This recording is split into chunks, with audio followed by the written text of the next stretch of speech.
everybody. Or maybe only the one body who's dreaming all of this, and that's you. On the other hand, you might be inherently plural, so hello, everybody. I'm Layman Pascal on behalf of myself, Bruce Alderman, and all the overlapping liminal integrative metamodern networks, here with another conversation on the Integral Dreamland series. And joining me to talk about the nature of dream work, with a special emphasis on the subtle domain as it is instantiated in the somatic experience of bodies, is Karen. Hi, Karen. Hi. Hi, Layman. How are you?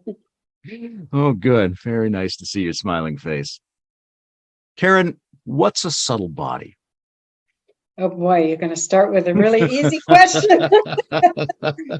So, I also like the term energy body, and I use them kind of interchangeably because we're energetic beings, and I think the deepest level of our experience and the most subtle level of our experience is the energy body.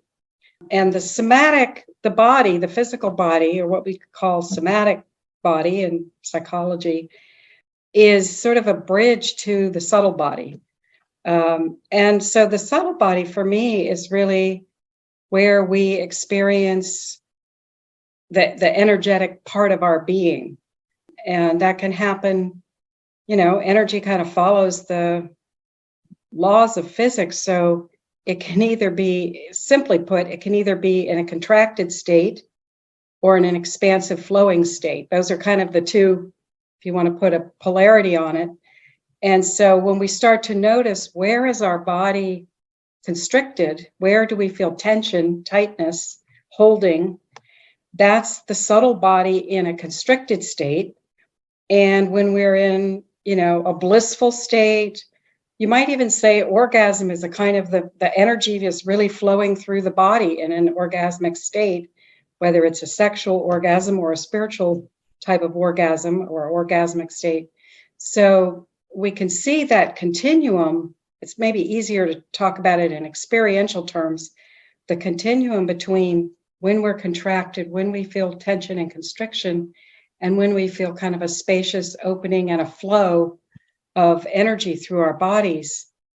That's one way to identify the subtle body, is what's it doing? Is it constricted or open and flowing? Nice. I've often heard the subtle body talked about as if it has kind of two polarities. In the old theosophical terminology, an astral and a vital or etheric polarity. But I think it's easy for people to understand how the astral or the imaginal fits with dreams, right? We see a lot of things in dreams as if it's a kind of movie theater. But where does the other aspect, the aspect of energy in the body, somatic and proprioceptive intelligence, where does that intersect with our dreams? So I actually coined a term in my dissertation called the somatic understructure of dreams. There's, most of the dream work looks at the symbolism. There's a lot of emphasis on interpreting the symbols in our dreams. And then, people move into emotions, the emotional states that accompany our dreams. But the other level that isn't talked about so much in conventional psychology is the somatic level. So when I use the term somatic understructure, what I'm saying is that all of those dreams that are symbolic and have an emotional content, many of them, also are configured in the body in a certain way. And, if we wake up from a dream and our mind just takes over instantly, we will miss all of that. If we just launch right back into our waking personality, we will miss this subtler dimension of how the dreams break up our kind of conventional waking personality. They bring something new, that's something different, that's outside of the standard personality. But if when we wake up, we just reinstate the waking personality on top of whatever the dream opening brought, we will miss, all of those subtler levels. On the other hand, if we cultivate practices, if we suspend the waking mind and bring in an observational awareness for that opening that comes with the dreams and start noticing the layers and how the dreams create these openings, these energetic openings. And those openings, Eugene Gendlin said, are sort of the key. They're like a growth direction. They're a way that the dreams are trying to create a more expansive personality than our habitual personality is. And that each dream is sort of a tiny, he calls it a tiny piece of that. They're incremental steps that the dreams create these openings. But we have to get our mind out of the way, the mind that wants to clamp down on whatever's unfamiliar. Sometimes that dream material is taboo. It's dark. It can be dark imagery. It can also be exceedingly blissful imagery that is also uncomfortable because we're not used to being in such a expanded state. So to get to work with this subtler level, this somatic understructure, we really have to learn to suspend the mind or let the mind take a back seat and bring in, more of an observational awareness of what is actually trying to happen. And the assumption is that there's a deep intelligence in the body, that the body, the energy body, the dreaming mind all have something to bring us that is beyond, our normal constricted personality or more constricted personality, that they participate in this more vast realm and also the archetypal realm of, and that they know our developmental next step. I mean, I like to say that our dreams are, better than a spiritual teacher because they give us the piece of wisdom that we need for that day, that moment in our own unique embodiment. Almost no spiritual teacher can do that because they're teaching to a group of people. So there's a very refined wisdom in the dreams about our own developmental unfolding that I don't think you can get anywhere else. So you mentioned that going too quickly into the waking state persona precludes our ability to access this other information. So are you sort of suggesting that we should spend time in the moment or phase of awakening, paying some kind of extra attention to the way that our bodily experience is relating to whatever dream content we still have access to? Absolutely. That's exactly what I'm advocating. I mean, there's a term for this state between sleep and dream and waking, and it's called hypnopompia. It's kind of the counterpart to hypnagogia, which most people know the term hypnagogia. It's all those sort of fantasies that happen or imagery that happens while you're sort of drifting off into sleep. But the state coming out of sleep is called hypnopompia, and it is a rich goldmine of subtle information. Because think of it, we've been for some number of hours, not 8 for me usually, but some number of hours we've been in this deep sleep, deep dreaming state, the dreamless sleep state.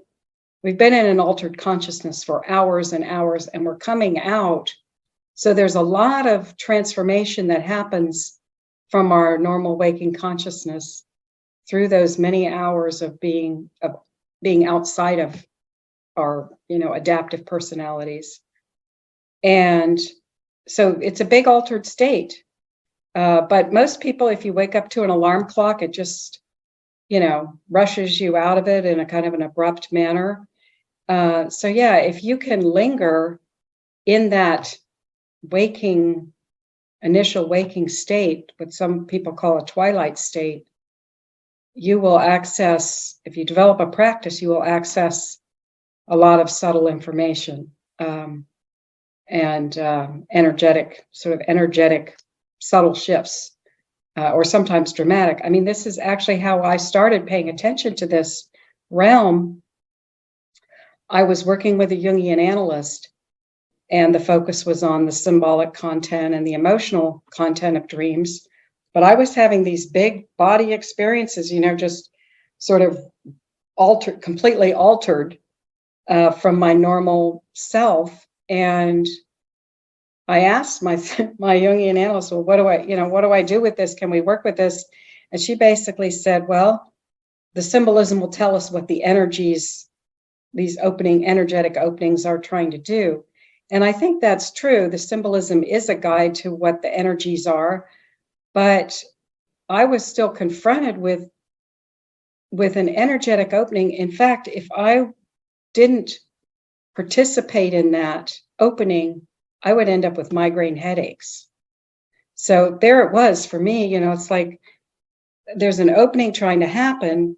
And if I clamp down on that opening, it shows up right here, as a band of tension. And that's, I kind of had to surrender and say, well, something's happening here. If I shut this down, I will end up in pain and, in a symptom state instead of in an energetic opening state. So it was very clear for me that I needed to find tools and practices to open to this dimension and not shut it down. Maybe other people have the option, but I think sometimes once you open the door, it keeps pushing you to keep opening that door, right? Yeah, that reminds me of the classic old book by Gopi Krishna about Kundalini, where he's experiencing these somatic activities in the body, but he's got no knowledge, no background, no peer support. And so he doesn't know how to participate with it. And as a result, he undergoes years of extremely adverse symptoms until he finds somebody who can help him start to work with it. Yeah, I'm glad you brought up Kundalini, because the main Western people that I mentioned to you previously who've done somatic dream work, Eugene Gendlin is one of them, Robert Bosnak is one of them, and Arnold Mindell. They're all very foundational. But, for example, Eugene Gendlin talks about this growth direction and these incremental steps. But if you work those incremental steps kind of over time in a longitudinal way, consistently as a practice, what you will end up with is a Kundalini kind of opening. I mean, what I found in my own dreams was that my dreams would it's like they targeted a certain chakra over a period of time and tried to help work out the conflicts and the knots, what they call the knots in the East, tried to work out those knots. And then if over time, they will target all of the chakras and kind of put a laser beam on each chakra. And then eventually, if you work that process, you will have a full stream opening in the body. And it's quite beautiful process. And I would say that flow state is the sort of the optimal state of human embodiment, is to be in that subtle flow. And I had, again, why I felt so much pressure to take this path is because I had conflicts, I had traumas in almost every single chakra in my body. So I had a lot of layered kind of constriction and tension, knotting that I had to work through and allow, to come into a flow state. And the dreams I think the dreams are really sort of catalysts for maybe a subtler type of Kundalini opening, because as you described in the example, when people have a full Kundalini opening all at once, they don't know how to handle it. It's really sort of shattering to their former personality, and it's very difficult. But the dreams will do it in a more incremental way that I think we can participate with. I appreciate that you say Eugene Gendlin, because that's how I've always said it. But sometimes I hear people say Gendlin, and I'm not sure who's correct. Well, I don't know either, but he did give us a big gift. I mean, I think of the three people that I mentioned, if people start with Eugene Gendlin's, the title of his book is Let Your Body Interpret Your Dreams.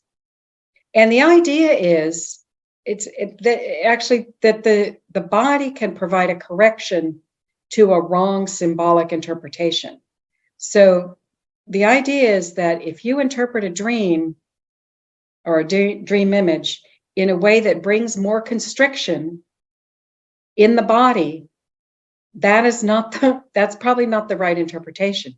The right interpretation is, or the right understanding, we could say, if you don't want to lay a heavy word like interpretation on, the right understanding of a dream is the understanding that participates in that opening, in that expansion, that the dreams are working toward an expansive direction, and that if the interpretation is reductive in some way, it's a misunderstanding of what the dream was trying to bring.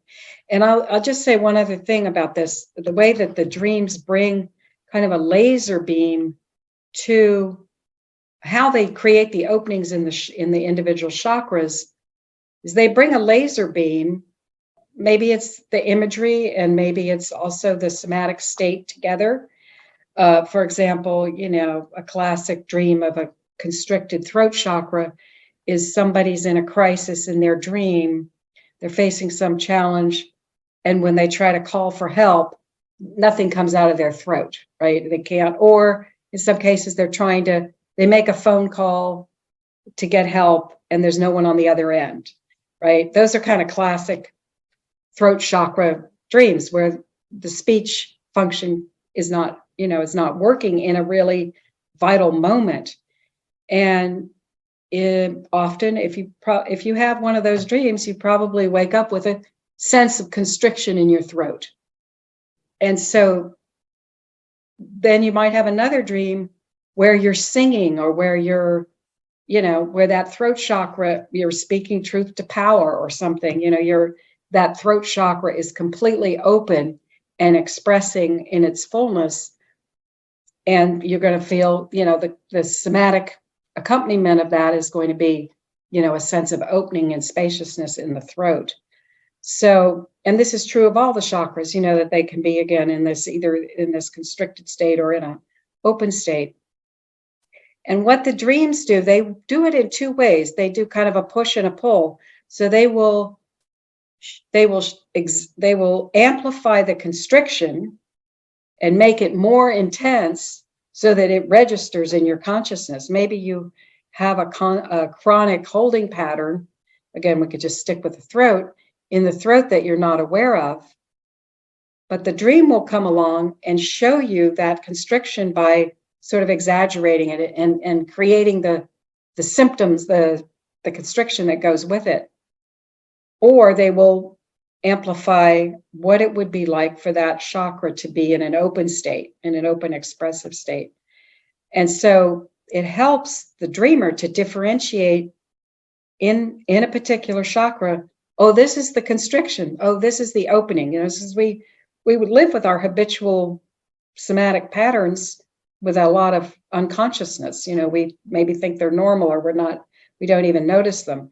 But the dream will amplify them so that they're intense, that you get it. And then you see the difference between the constriction and the opening. And then you're left with the choice of, do I want to align with the constriction, or do I want to align with the opening? So that's how they sort of systematically almost work toward opening chakras. And I'm making it sound more linear than it is. But I have found that, in a certain period of time, maybe the dreams are focusing on a particular chakra, and then they go and work on another one, and then they come back. It's a little more random, than it's not a linear process, but they definitely target the chakras in their attempt to create a more vital, open person. So, without being too linear, the dreams are taking up somatic configurations in the body and creating dramatic scenarios that amplify either their restriction or their opening. And then we can respond to that by testing interpretations against the felt sense of the body and looking for one that resonates with us and produces opening. Right. Yeah, exactly. You got it well. And I don't know if I have anything to add to that. The cognitive, because the mind needs to participate in the new understanding that the dream brings. Dreams definitely also bring new cognitive awareness, they reframe our concepts also to more expansive, more inclusive frameworks. So if the mind takes an opening of the dream and shuts it down, and you can feel that constriction in the body, or the, Gendlin or Gendlin says the energy wants to flow, it wants to move. And so if we create an interpretation that stops that energetic flow or movement, then we should be suspicious of our interpretation and try to say, well, what is this dream bringing that's new? And that's a good question for any dream. What is this dream bringing that's to tell me something I don't know already? Sometimes they tell us things we already know, but we don't know them. We know them sort of superficially, but we haven't really ingested that knowledge. And so they will come and, confirm or exaggerate the knowledge, as you said, to try to, dreams are great exaggerators, to get their point. They will exaggerate. They will, give you some pretty stark imagery. And also, the body state. So if I can tell you one of my own dreams that really brought this energetic teaching home to me, I was standing on a corner. It was actually near my house at the time. It was sort of a dangerous intersection in waking life. The street came down and then it made a sharp bend to the right. It was kind of a country road. And if people missed that curve, they would run into an embankment. And so then frequently there were accidents at this particular area. So that's the context for the dream. So I was at that intersection with my grandmother and my dog, who were at that time in my life my most beloveds, the beings that I had kind of an unconditional mutual love with, back and forth. I was standing there with them at this dangerous intersection, or problematic intersection, and all of a sudden I realized something was coming at us and everything was about to change. But it was a split second. I didn't have time to do anything about it. So this car, this sort of red vehicle, comes and hits us, the three of us, and knocks us to the other side. We're gone from this dimension. So I'm on the other side, or in a new dimension of reality, and I lost track of the other two. I realized this is a solitary journey. And my first thought, I was disoriented, and my first thought was, how do I get my bearings in this new dimension of reality? And I realized that I was in a vortex of energy that was narrow at one end and expansive at the other, like a cone, right? And I decided I'm going in the expansive direction. It was a simple choice: go narrow or go wide. So I said, okay, I'll go wide. So I traveled through this vortex, expanding out, expanding, and I come to the end of it, and I realize the wide end of the first vortex is the narrow end of the next vortex. And so again, I'm faced with the same choice: expand or contract, And so again, I choose the expansive direction. This happens several times, 3 or 4 times, that I'm literally faced with the choice: expand or contract. It was just so simple. So I keep making the expansive choice, and I'm like traveling out through space. And at the end of the dream, I'm like this light body particle at the far edge of the universe, where there's complete spaciousness, nothing impinging on me. It's just total at one with, space, with expansiveness, and in a complete bliss state. It was really extraordinary. So that dream was very direct about, you have this choice, you can expand or you can contract. And it's true in every moment that decision is available to us, waking moments, as well as this opening that the dreams bring. So I think it's kind of a cosmic choice. If you want to go big, that is our choice in a way, in every moment. That anecdote reminded me of a time, an incident I had with an intersection. And this was some years ago. I've been invited to be part of a group that was looking at the educational possibilities of virtual reality technology. So the whole group went down to this place and we put the devices on and went through like several dozen different worlds. And then we had to go out and cross the street and go back to the workspace. And I was standing at the intersection and I couldn't tell what was real. I thought maybe I could vault the street. It was all, my waking state had become very dreamlike. All right. And there are other conditions, whether it's meditation or hypnosis or drugs, where your waking state becomes very dreamlike. And there are also forms of art and entertainment that strike us as very dreamlike. Do you think some of these same developmental and energetic processes are at work in other conditions that we find to be dreamlike? Or is there something special about dreams and they don't really show up in these other dreamlike zones? No, I mean, I think certainly other altered state experiences, participate in the same dynamics. People have an ayahuasca experience and it reveals, both the sort of the shadow of the habitual personality as well as the big grand possibilities, the vast expansiveness of potential. So no, I think it happens in other places. What is different about dreams? I mean, I guess what's distinctive about dreams is that I'm kind of Jungian in my orientation, that there's an intelligence that is fighting, in a way, fighting for our development, fighting for our greater possibility, the realization of our human potential. And it's consistent. And you don't have to pay anybody and you don't have to go anywhere. You just lay down in your bed, and go to sleep. I mean, obviously there are certain conditions that we can create that create deeper dreaming experiences. What we were talking about earlier, how we receive the dreams. Or do we have a space in the morning or when we wake to be with that energy without an interruption? But I think, the consistency of dreams, the idea that there is, I sometimes use the metaphor in my own life.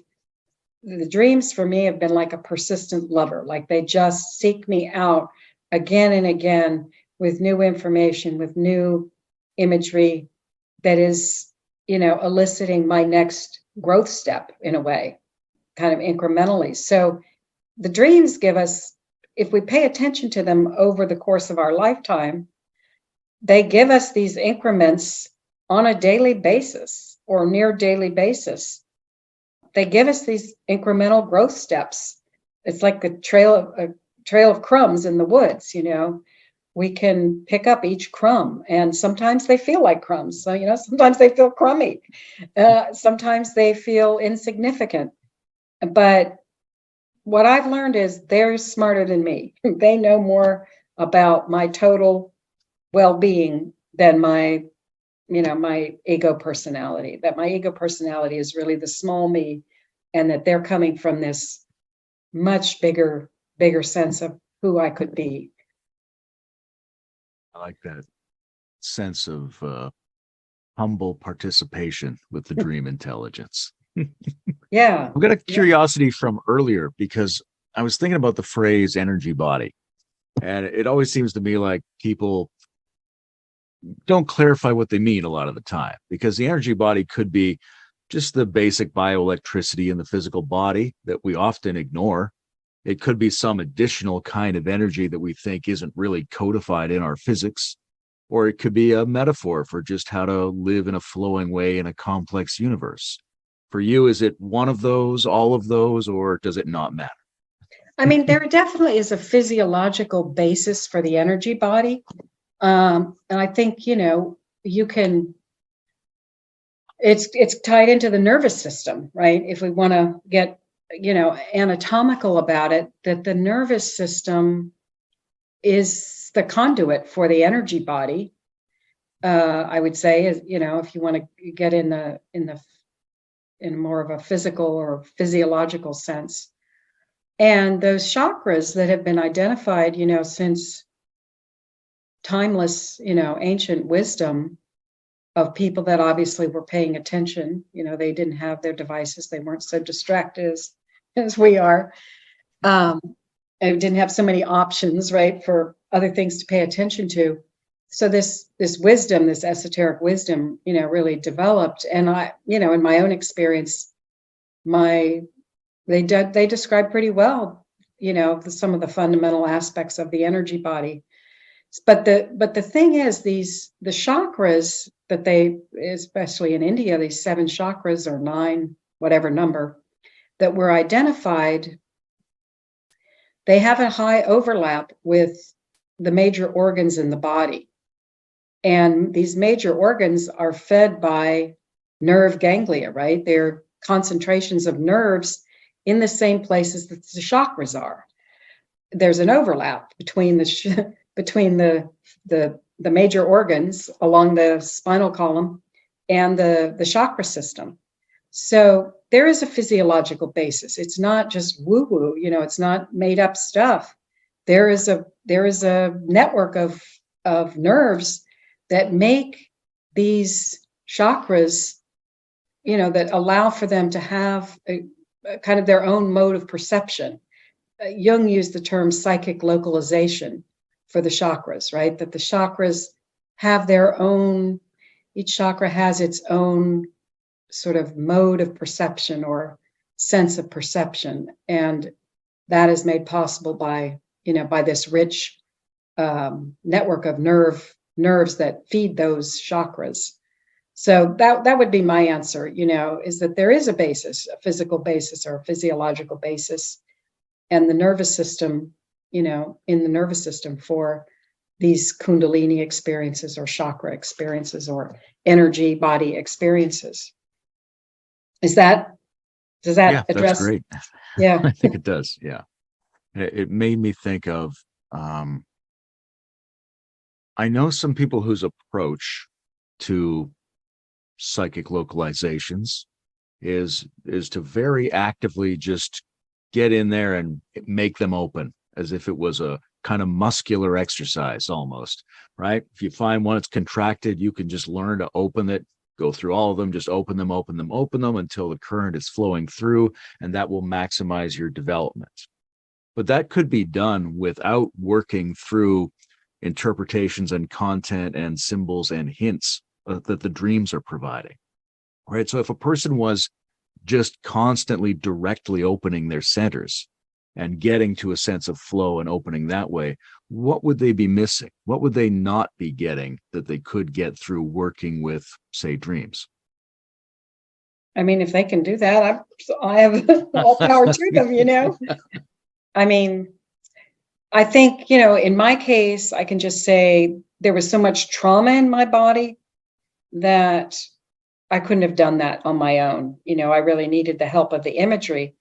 But, I stand by what I said earlier, that I think the optimal state of development for an embodied human being is an internal flow state. I mean, of course, when Csikszentmihalyi wrote about flow states, a lot of it was about doing an activity that puts you in flow.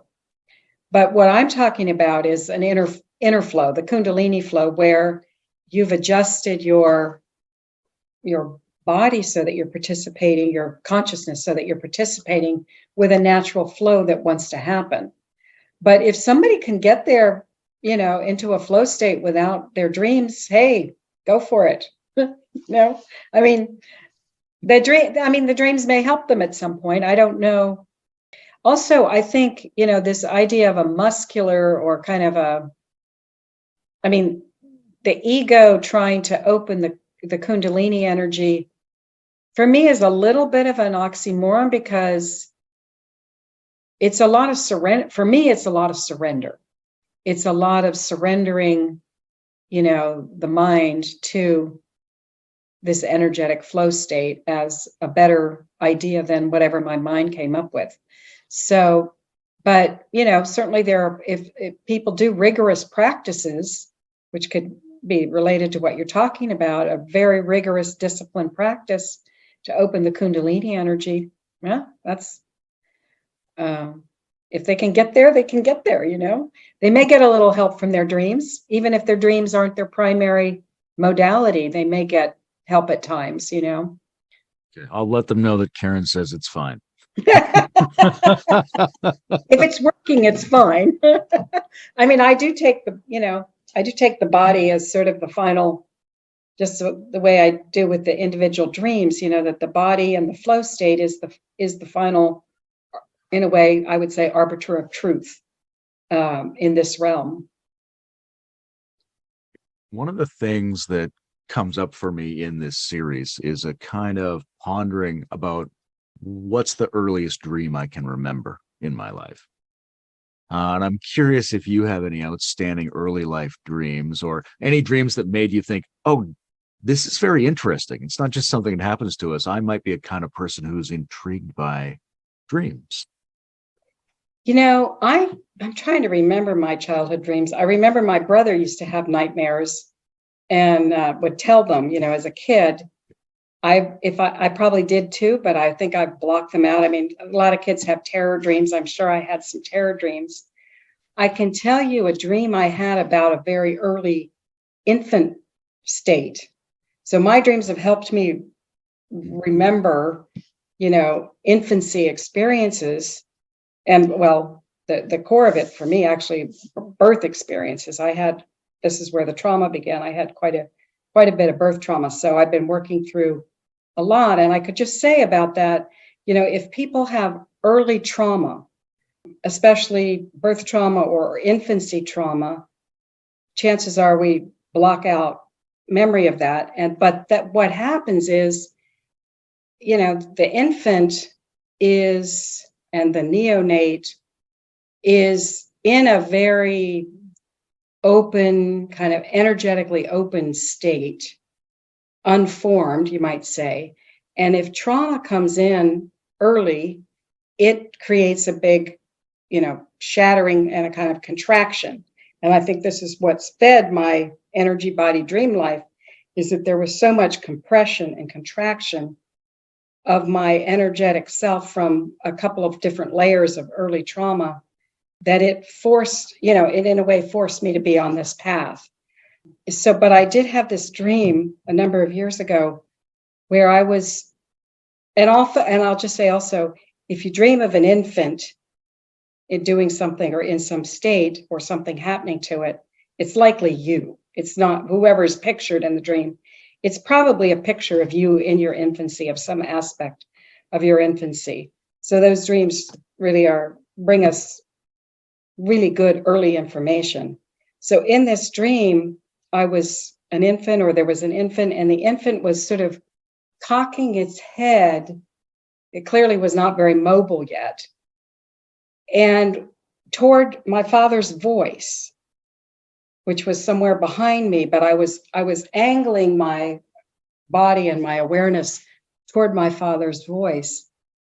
And the new information that dream brought me was that my father, more than my mother, was an orientation point for me as an infant. You know, most people would think it's the mother, but my mother was very overwhelmed with 2 other kids, young kids, and other things. And so she wasn't that much of a presence, but it showed me how early my father became, you know, an anchor point for me, a place that I turned to for connection, for, you know, whatever. I mean, I was a father's daughter, and that was the beginning moment of the father's daughter right there, angling toward my father as an infant. So not exactly the question you were asking, but how I got into dream work was I was working as a prison chaplain in my late 20s, around first Saturn return. And I was working with people with AIDS. I was a chaplain assigned to an AIDS unit.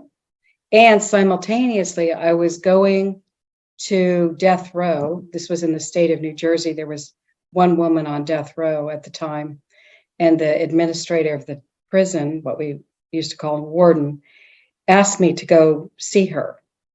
So here I am working with people with AIDS who were mostly within 5 years or so of my age. They were young. dying of AIDS, people dying, probably about one a week was dying. So I'm in this death ward, basically, of young people who, were close to my age, that I identified with, at least from an age standpoint. Then I'm going up to death row, which is one of the most haunting places probably in the whole culture, is to walk into a death row ward. I mean, the heaviness, the unprocessed psychic energy in a death row ward is truly, it's there. It's I mean, I don't know where you would go to find something comparable to that in terms of heavy, dark, unprocessed energy. And I was, young. This kind of took me under. After a year of doing this, I was experiencing a lot of depression, grief, kind of chronic grief. And I started in therapy. Got my butt into therapy and started working with a Jungian analyst. And it was a lifeline for me at that time. And Jungians, of course, are famous for asking you about your dreams. And really, I think the classic Jungian therapy believes that the dreams guide the path, that they know the way for any human life, that they can guide one's development. And so I started bringing my dreams. And very soon I realized these dreams know so much more than I do. I mean, they were starting that opening process. I had, kind of a suburban middle class flatline story about my life at that point. And the dreams just brought much richer narrative and depth and meaning and emotions. So that's when I became really a dream devotee, I guess you could say. I realized that they were going to take me out of this underworld that I had found myself in.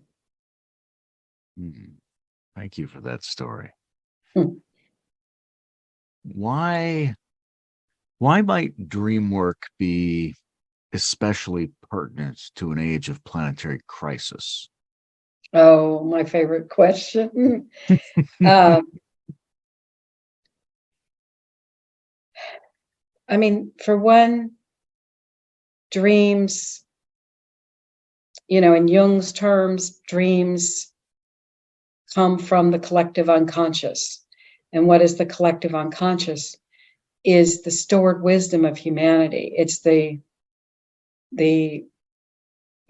gathered wisdom of tens of thousands of years, hundreds of thousands of years of human experience is stored in the collective unconscious.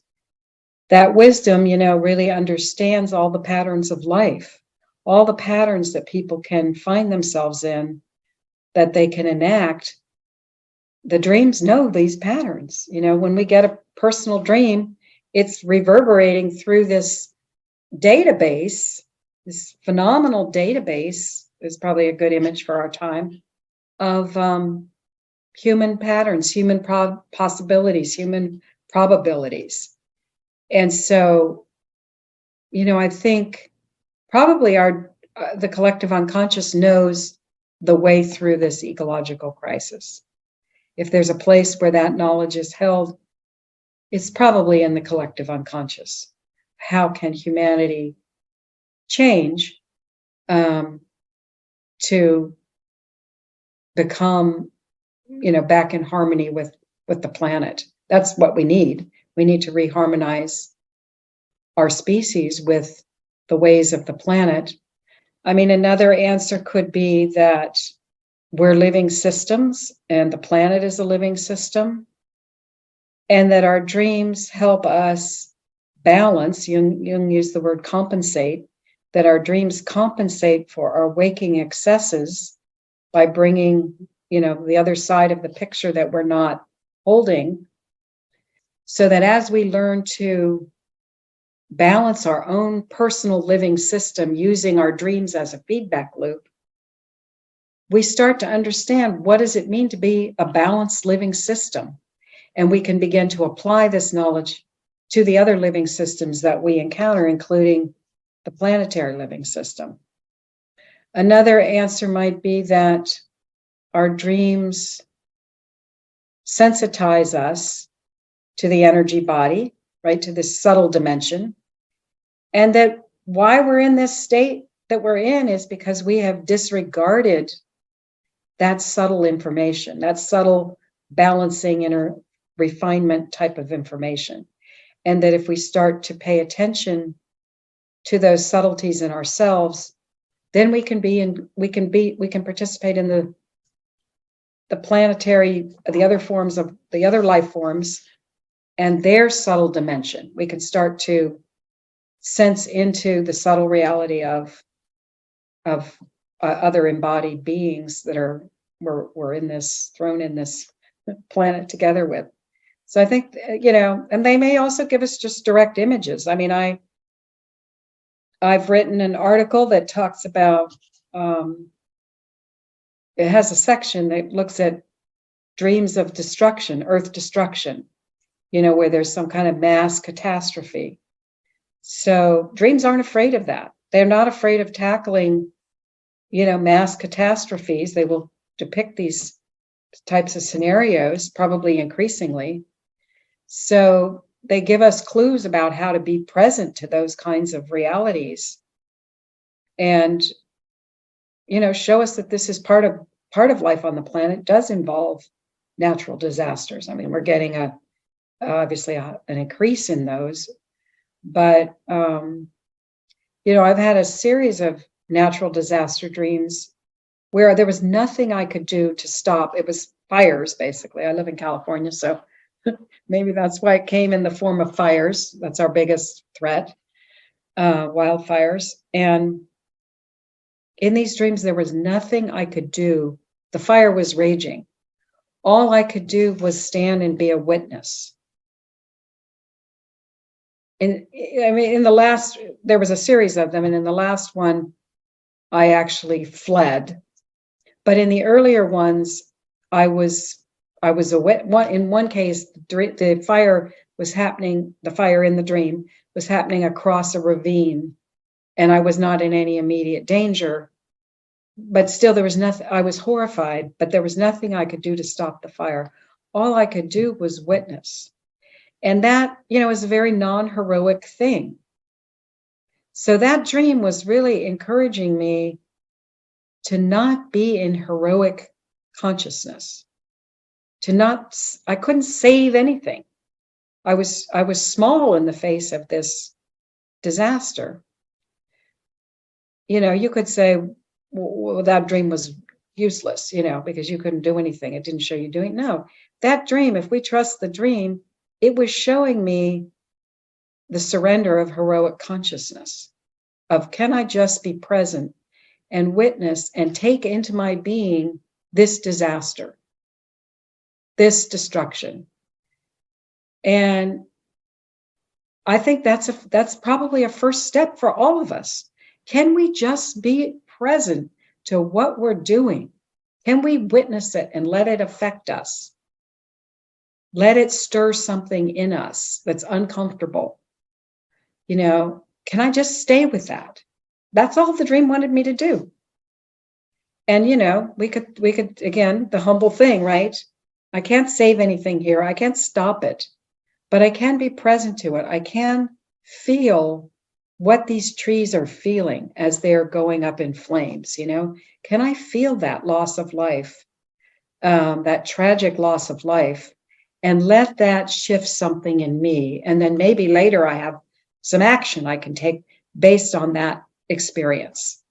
But it was not about action in the moment. It was about suspending action and just offering my witnessing presence to, a horrific event. I think that's what the dream was asking me to do. So if we could stop, and, people that are struck by these disasters, I mean, I guarantee you their consciousness has changed afterwards. They get elemental reality, the force of elemental reality in a new way. We're not the kings and whatever on the planet, that there are forces much bigger than human beings with all of our sophisticated technology, there's still forces bigger than us, and how do we be present to them? How do we feel awe in the presence of these elemental forces that are being unleashed? I mean, can be a spiritual experience, even if it's a destructive experience, to just witness that amount of force of nature. I mean, it's a spiritual experience. To be small in the face of that, right? Yeah. For me, it's kind of become a welcome thing. It's scary at first because the heroic part wants to be able to do something. But I think we have to surrender a lot of our heroicism and be small in the face of what's happening. I appreciate the idea of using dream to call on collective intelligence, because I think we're very much confronted by the fact that our waking intelligence is not sufficient to the task. Mm-hmm. What I noticed in a lot of what you were saying was references to other living systems, other embodied kinds of creatures. We normally think of dreams in a way that's pretty localized to the human nervous system, and we recognize that there's something like feeling and sensitivity in other organisms. But where do you draw the line when it comes to dreams? Like how widely distributed do you think dreams are into the other species of this planet? Well, we know mammals have been dreaming for some 500 million years or something. I don't know. I mean, evolution, it's very interesting to contemplate that evolution gave us dreams. This is a device of evolution. It came into the mammal species, and you have a dog or a cat, you could see that they're dreaming. They have all the twitching and everything, rapid eye movement, all of that. So we know mammals dream. I actually did read an article that suspects that reptiles might dream. We know dolphins and I think some other marine species have bilateral sleeping, like one side of the brain. They use the two hemispheres differently. One side is awake while the other side is sleeping and presumably dreaming. The article I read said that it's difficult in reptiles because they have that hybridatory kind of nervous system. It's a little different, but there's a little bit of research that suggests there may even be dreaming in reptiles. So we know we share, that this. Why did evolution? I don't think evolution made a mistake in giving us dreams. I mean, some people think it's an outmoded, thing of the past. But the truth is, if we don't dream, if we don't sleep and dream, the REM studies show if you wake somebody up every time they start to dream and you do it over a couple of nights, they'll be psychotic in a few days. I mean, they will be in a psychotic state that we have, even if we don't process our dreams the way you and I have been talking about, that still physiologically we need that experience. It does something, and then it's not totally understood why that's the case.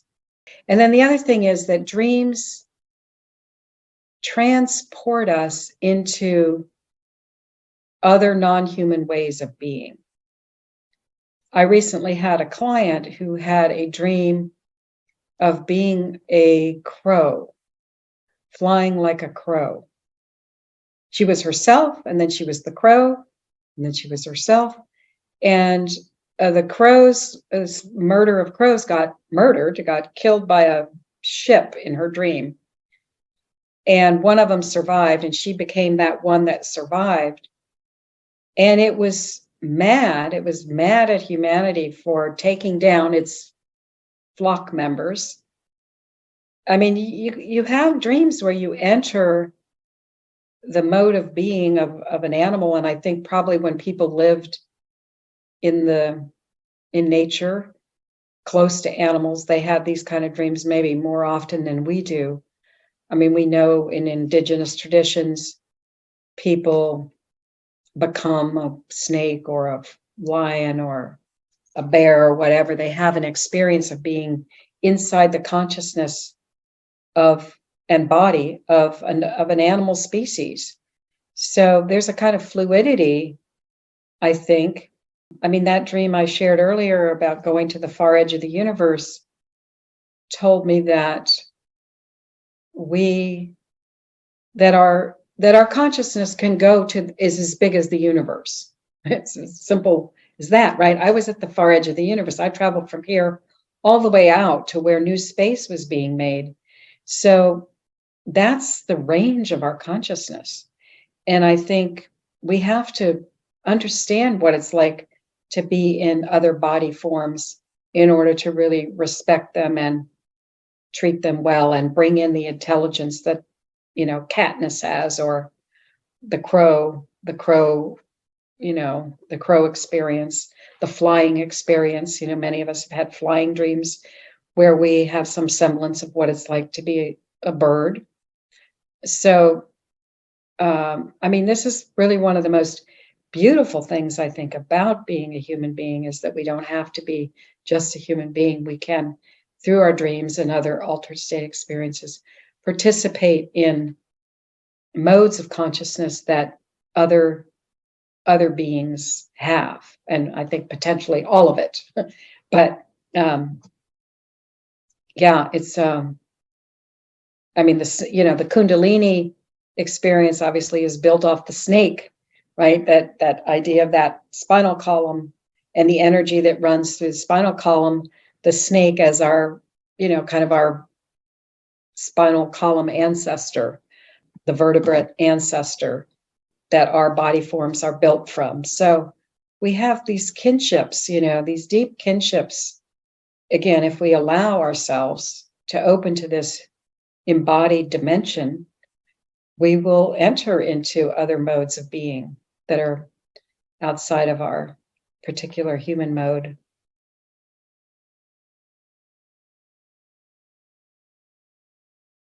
Talked before about Gendlin or Gendlin, and this, sort of his basic idea of using the proprioceptive experience of the body to test out the mental interpretations, looking for these openings that move us incrementally a step forward on our journey.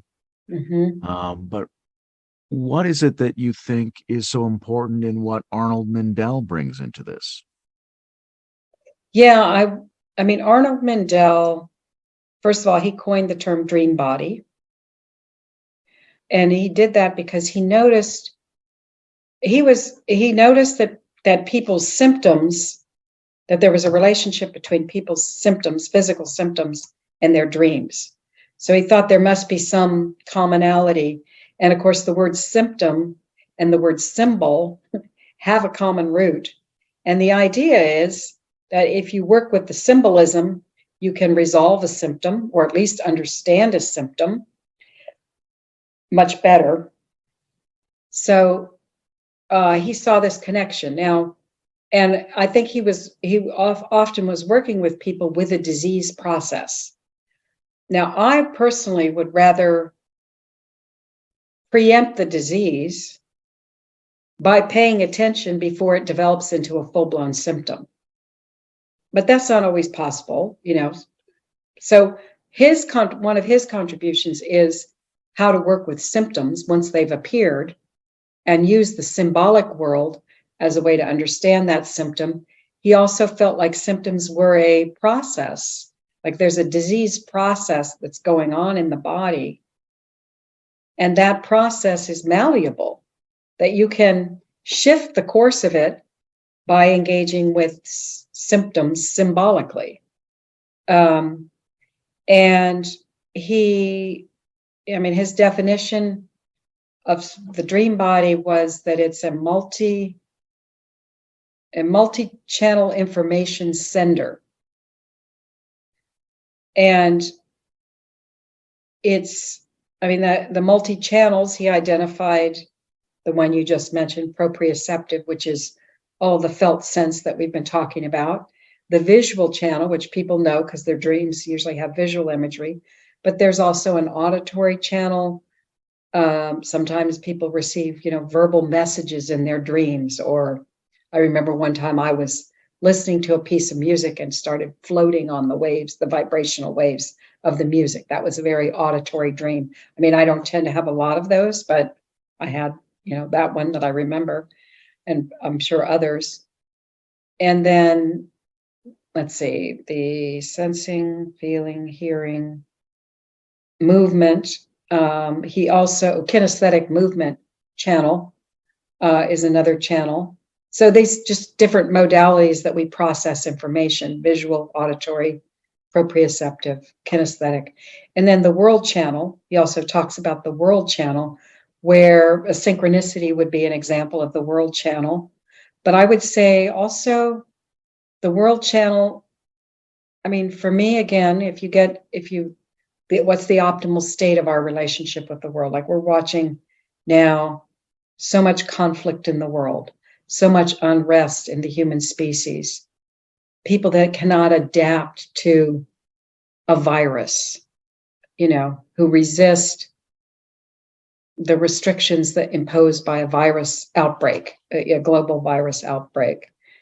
For me, the world channel has to do with, how do I harmonize myself with my environment? How do I live in harmony with it instead of in conflict with it? Not to say that there aren't times for conflict. I think there are, but it's much more pleasant to be in a harmonized state with the world channel. So he basically uses the world channel as a kind of feedback loop. What feedback is the world giving me about how I'm living? Am I crashing into things? Am I butting up against reality?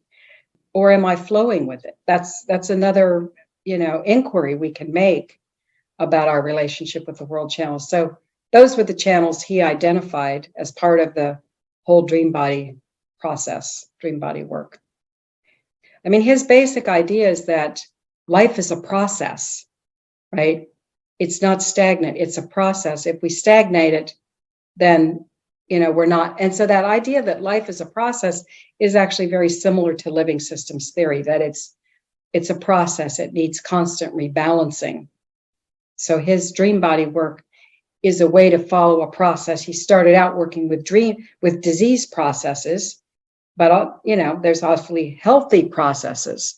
So, my preference is, I think if you pay attention to the subtle realm, you can prevent a lot of dream processes from ever getting started. I think this was the secret of indigenous medicine and a lot of Eastern medicine, pre-Western medicine, was to pay attention to the subtle realm, with the idea that any disease process starts out small, right? And it builds into, a full-blown disease, right? But it didn't start out as a full-blown disease. It started out as something subtle. And so if we track it at the subtle level and participate with it at the subtle level, it doesn't need to go into a hardened disease, a hardcore disease that then needs the more extreme interventions of Western medicine. This is where subtle energy medicine works. It works at the early phases. It's harder to use subtle body medicine once a disease process has become completely entrenched in the physical realm. So this is also, he doesn't talk so much about that, but I think you can derive that from if you back up the process and this is where daily dream work helps, because you're getting the feedback loop every single day. If you work that every single day, I think it doesn't open the door so much to disease processes. Of course, we also have our genetics. I'm not saying, our genetics have its course that it's going to take too. And some of that does involve, genetically informed disease. I think I'm not trying to obliterate that reality, because that is a reality. But who knows, what working through, some of that genetic process may also be epigenetic, where there's past trauma from prior generations. If we work out that trauma as it comes to us in our dreams, the trauma of our ancestors that our dreams may show us, then I think we can probably shift some of that genetic predisposition as well. So, I mean, I'm not an expert on it, but many of these things are fluid, and based on the attitude we bring to them or the approach we bring to them, they have some malleability. Something I like in a lot of what I'm hearing in this conversation, whether it's synchronicity or treating dreams as more intelligent than us about some things, or taking seriously other forms of living systems, there's a sense of being in the world fundamentally in the mode of a conversation, right? Yeah. That there's Mhm. It's beautiful. Yeah. Yeah. Yeah, that's a very different way of relating to life and the world than imposing, right? Imposing our will, putting nature on the rack, and, which is what we've done for the last few centuries, put nature on a rack and extract her secrets and force nature into our will, our bidding. But yeah, I think the old way, the indigenous way, was definitely conversational, definitely an exchange, and the living systems approach brings that back, because it recognizes that we're in a constant feedback loop, which is a conversation, right? And then the role of the executive function is not to impose its will, but to to receive the information that's coming in and process it and act in response to it, not despite it, with sort of shutting out that feedback loop. Yeah, it's a more relational, conversational approach. Do you record your dreams? Yes, I do, because they're very fleeting. They're very, they're subtle. It's easy to lose them. I mean, I really try to record them. Occasionally you miss one. Yesterday, I remembered a dream midday because it had the image of a broken sunglasses in it. And when I got in my car to drive, I went, oh, wait a minute. Why does this sunglasses feel so fresh and vivid to me? And then I remembered the dream, which I hadn't previously. But I do try to record them for safekeeping, because they dissipate quickly. And I also try to record if there's any significant body shifts, so energetic body shifts or emotional states that happen with the dream. I try to capture that as well. And so I can go back to it, so I can track themes in my dreams, patterns. Sometimes you want to go back to a dream after you've processed it, because a later dream seems to be commenting on an earlier dream.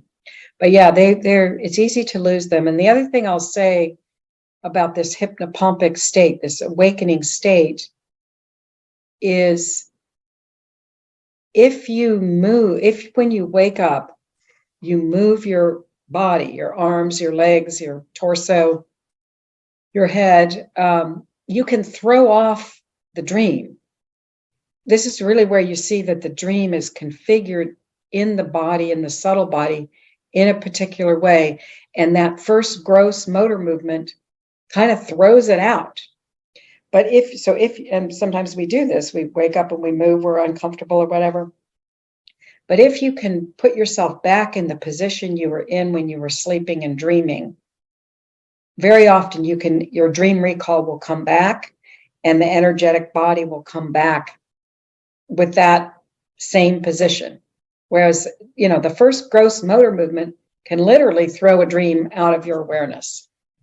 So it's very important to, again, try to catch that, go back to the position and rethread the dream from that place, then move, and notice what's different. How is my body state different? How is my consciousness altered by the dream? I think, and then rethread the dream, write the dream down, and then you can go about your business if you need to, and come back to it later.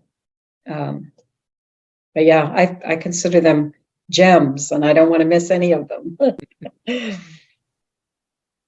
When we think about interpreting dreams, we sort of think about it like the experience is very fine-tuned to us, and it's very much about us. Like you see the baby, and you're like, oh, that baby is me. This is my dream. But when we think about subtle realms and subtle spaces, there's a discourse around there being subtle entities of various kinds. Do you think dreams include, to some degree, entities that aren't you, that are from outside the system? That's a good question. I don't know. I mean, I'm schooled to sort of take everything as me or me related.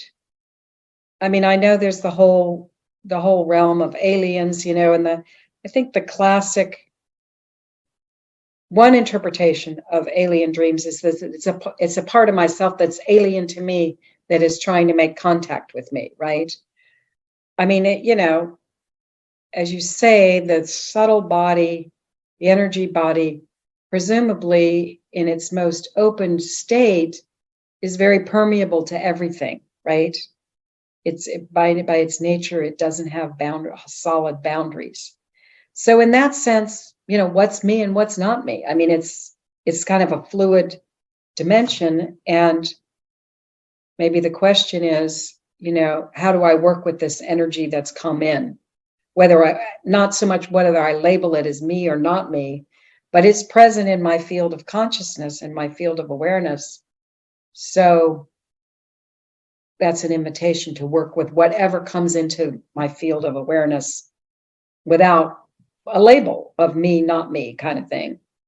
That's probably where I would tend to go. That if it comes to me, you might say I'm responsible for it, for having a relationship to it. If it comes into my field of awareness, I can choose to relate to it or not. And if I block it, that's a block, right? That's a blockage. So I think where we get to that very fluid, very open sort of I'm the world, or I have access to a fluid, open sense of the world. That's very close to, kind of an ideal spacious awareness that a lot of the spiritual traditions talk about. Not excluding anything. Like the pragmatism of you've just got to work with it regardless of whether it's categorized as self or other. Yeah. I don't know. Yeah. I was just going to say, let's pretend we're almost at the end of this discussion. Did we leave anything out? Is there anything I should have asked you that I didn't? No, I think it's been a very good conversation. The one thing we didn't talk about, Robert Bosnak's work, who's another person who's forwarded an approach to somatic dream work. And so I could just mention briefly what his approach is. Yeah. So basically, it's a facilitated approach. At least once you learn it, you could probably facilitate it for yourself, where the dreamer is invited to tell the dream to a trained facilitator in this approach. It's called embodied dream work. And then the facilitator helps identify, what are the major images or scenes in the dream. Maybe 5 to 7 of them at most, depending on, again, the length of the dream. But these major nodal points in the dream. And then the dreamer, after the dream has been told, and these points in the dream, key points in the dream are identified, the dreamer is invited to close their eyes, and it's basically a slow motion approach to those images, because when a dream happens, it happens very quickly. It's very condensed. All of these images come quickly. And so this is, in a way, an approach to pull it apart and slow it down. And so the facilitator then guides the dreamer to go back to each of those key images with their eyes closed and to feel the emotions associated with that image. Again, we don't necessarily feel it when it's all happening so quickly. And then to anchor that image in their body. Where do they feel that image in the body? And what's the quality of the feeling in the body? And again, it relates to Gendlin's work of what's the felt sense of that image and where in the body does it live? And the dreamer describes that. And once that first image is explored, they move on to the other images that have been identified.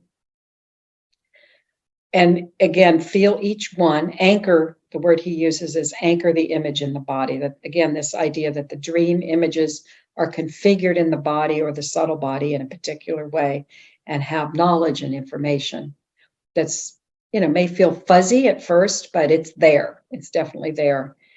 And then after all of the images have been anchored in the body, the facilitator has them go back through them more quickly. Once they've been identified, feel each one, and you go kind of through the body again. You might do that a couple times. And then Bosnak invites the dreamer to try to feel all of those images at once in the body. So you might have a, tension in your chest and a twitch in your leg and floaty sensation in your head or something, and they're very contrary. They're very different from each other. One part is floating and another part is twitching and another part is, in tension. But you try to feel all of those simultaneously. It might involve kind of darting between them quickly in your consciousness until you can try to hold them all at once. Because he feels like once you can hold them all at once, you have something new and complex that has emerged. That is definitely outside of the waking personality. This is the material. The waking personality is pushed out. So you're bringing that material back and trying to hold it all together at a somatic level. And that something new, again, will emerge from that process. It's challenging to do at first, but I think it's a very worthwhile process because obviously it's going deeper into the body part and then into the complexity of holding all of those images. So what it fosters is a more complex consciousness that's holding this greater complexity. Even if you just experience it for a moment or two, that brings something new to the living system, to the person. So that's the one approach we didn't talk about. That's out. I'm glad you brought that in. Thank you. It sounds like a very interesting approach. And I think we've done a good job of very fluidly moving around the intersection of the dreaming, the subtle, and the somatic. So thank you very much for doing this conversation with us, Karen. I appreciate it. Thank you, Layman. And I'm glad to be here and share this. And I appreciate your interest in this topic.